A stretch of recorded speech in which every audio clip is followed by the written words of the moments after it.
How exciting! You've finally gotten past the ifs and maybes and are gonna play a game of Dungeons & Dragons.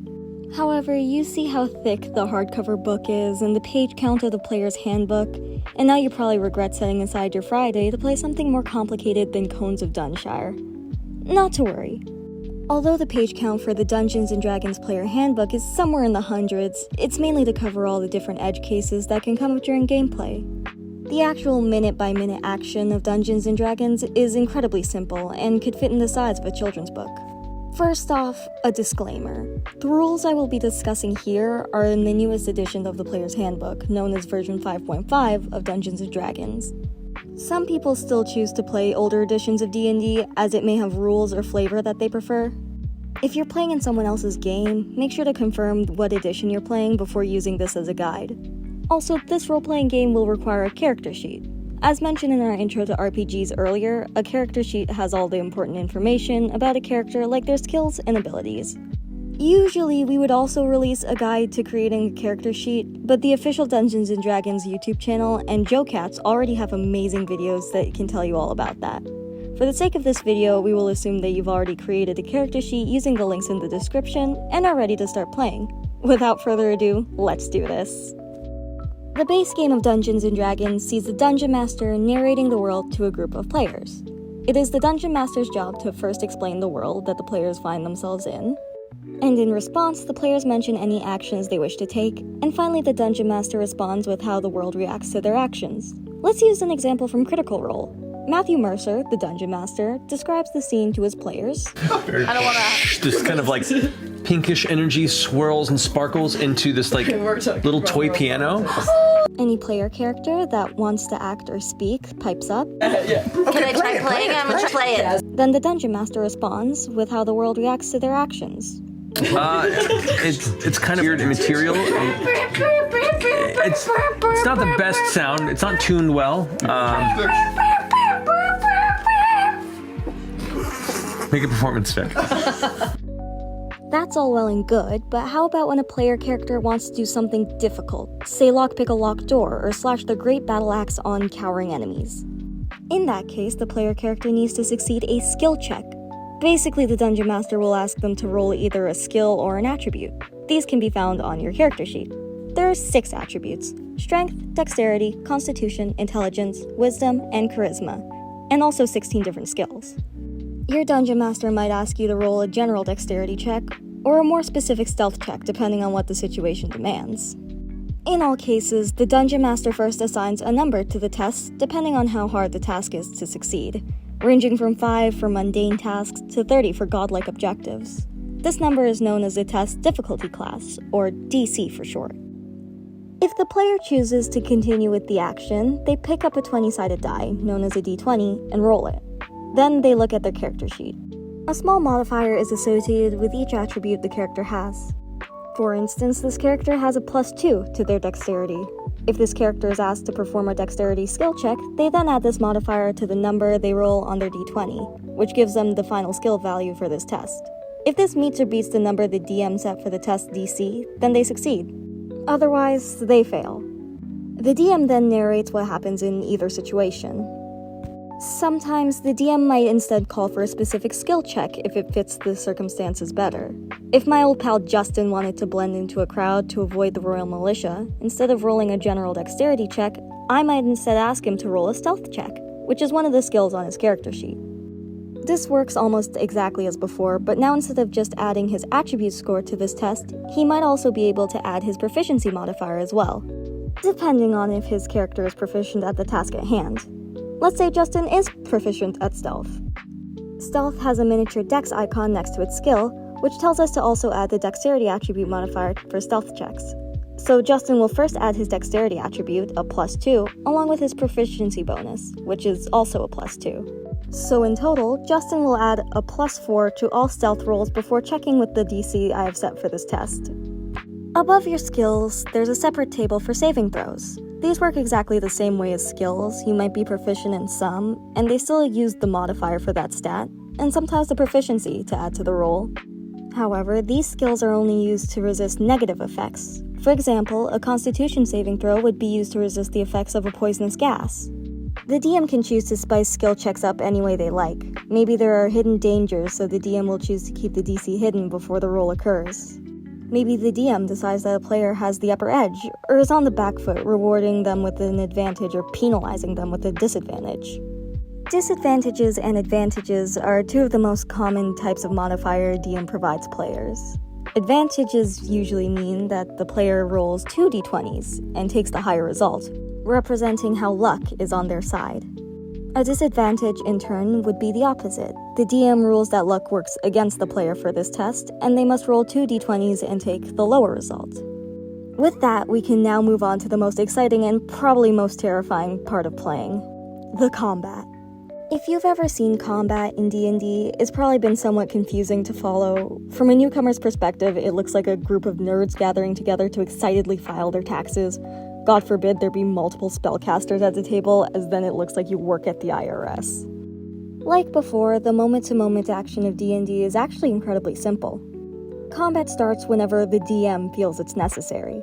If you pull a flintlock underneath the table and headshot the assassin sitting across from you, combat isn't necessary, as there's no longer enemies to deal with. If his 5 friends hear the shot and start pulling out weapons, then it might be time to get the battle mats out. When a fight starts, the DM calls for all participants to roll initiative. This includes player characters and any side characters and enemies the DM plays as well. An initiative roll is a skill check, which you add your dexterity modifier to. The DM then orders the initiative rolls from highest to lowest. Higher rolls will go first in the round, and all the way down to the lowest roll going last, representing how more agile characters are quicker to realize a fight started. Combat then occurs in turns, starting from the top and moving down the initiative track, repeating this order until the DM feels that combat is no longer necessary and action can return to the normal narrative. On your turn, you get a movement option and 3 types of actions, which are main action, a bonus action, and a reaction. A main action is the center of your turn. A bonus action is a smaller action that can be used to do minor, situational things like drinking a potion, or a more class-specific action. Finally, a reaction is an action you don't take on your turn, but can be used on a different character's turn in response to something they do. Let's dive deeper into detail. First of all, you can move before or after your actions. Your movement speed is printed on your character sheet. This value can change based on your class, species, or special skills you may have. Unlike during the narrative parts, space in D&D is very important. Spells, weapons, and monsters all have specific ranges for their attacks, so it's important for all players to get a good sense of the battlefield. Typically, DMs will have a battle map, environmental setup, or will keep battles small so everyone can easily grasp the action. So when you move, you'll move yourself on this board, or narratively put yourself in a better position to fight or flee your enemies. For actions, let's start off with bonus actions. Your class determines several ways to use your bonus actions, but the only default use of these is anything the DM deems is possible to do in a very short span of time, like drinking a potion. Main actions are when you'll have the best chance to do what you want. As your action, you can do anything the DM reasons can be done within 5 seconds of time, or you can take one of the 7 gameplay actions listed in the book. Attack, dash, disengage, dodge, help, hide, or ready. Attacking is the most common of these. As your action, if you have a weapon you can use, you can attack someone within the range of that weapon. Weapons without an explicit range are melee and can only be used to attack someone 5 feet away from you. To attack, you make a strength skill check. If you have proficiency with the weapon you're using, add your proficiency bonus. The DC to hit is your target's armor class, or AC for short. All characters, including you, have an AC value, which defines how hard you are to damage because of armor or speed. If you meet or beat your enemy's AC on an attack roll, you hit the enemy, otherwise the action's wasted. If you hit your target, then you'll deal damage. The weapon you just hit this guy with has a corresponding damage dice. If you hit, roll these dice and add your strength score to the number you rolled to get the total damage you will deal to your target. Lastly, if you rolled a natural 20 to hit, that is, a 20 before all modifiers are added, and manage to hit, you score a so-called critical hit, and double the damage caused by the dice before adding your strength modifier. The type of damage, in this case slashing, means nothing inherently, although some class abilities might mention them. And that's weapon attacks. Granted, there are a lot of weapons in this game, and these weapons may have extra abilities, like a bow and arrow requiring high dexterity for attacks instead of strength. So before you choose a weapon to wield, please read the labels of the specific weapon you're choosing. There are also classes that'll change what attribute you use, so make sure you keep track of that as well. Okay, so I know I said combat was easy, and I spent a whole minute explaining one action, so let's get through the rest in rapid order. If you dash, you spend your action to double your movement this turn. If you dodge, all attacks against you until your next turn have disadvantage. If you hide, make a stealth check. All enemies who could hear or see you make a perception check. If they fail, they lose sight of you. Which is important because if you attack an enemy while unseen, you'll get advantage on that roll. It's hard to defend against something you don't know is coming. If you help, you're lending aid to an ally for a specific action. Whatever action you're helping them do, they get advantage on their next skill check for that action. If you ready an action, you're waiting for something to happen. You declare a condition you're waiting for, and an action to do when that condition happens. For instance, maybe in a tense duel you get ready to disarm your opponent after they unsheath their sword. The DM notes this down in the initiative track and lets you perform the action as soon as the condition happens in the round. Any action you can perform on your turn can be readied for future use. Finally, disengage. Let's come back to disengage. First, let's discuss reactions, as disengage matters quite heavily on that. A reaction is a split-second action that you can do in response to a sudden change in the environment. Your class might give you some abilities to perform some things as reactions, but by default, the only action you can take is to make an attack of opportunity. You don't take the reaction as an action on your turn, but you get this action back on your turn, which you can use anytime during the round in response to your surroundings. If you and your opponent are in a head-to-head close-quarters duel and suddenly they turn around and run, they're no longer holding up a weapon or shield to defend themselves, leaving them open for a backstab. In gameplay terms, if your opponent is in melee range of you and then suddenly they leave melee range, you get to make a melee attack on them as a reaction. However, if they take an action to disengage, they're not turning their back on you. They're slowly taking their time to keep their weapon and guard up while they retreat so you don't get that reaction opportunity. And that's all the basic actions you can take. However, you're not the only person in this fight, you dirty narcissist. Other people can do things right back to you, so you need to be prepared on what to do when you cease being the axe and become the tree. The most basic thing enemies will do to you is deal damage to you. If they deal damage to you, you will lose hit points. If you ever reach 0 hit points, you fall unconscious and start dying.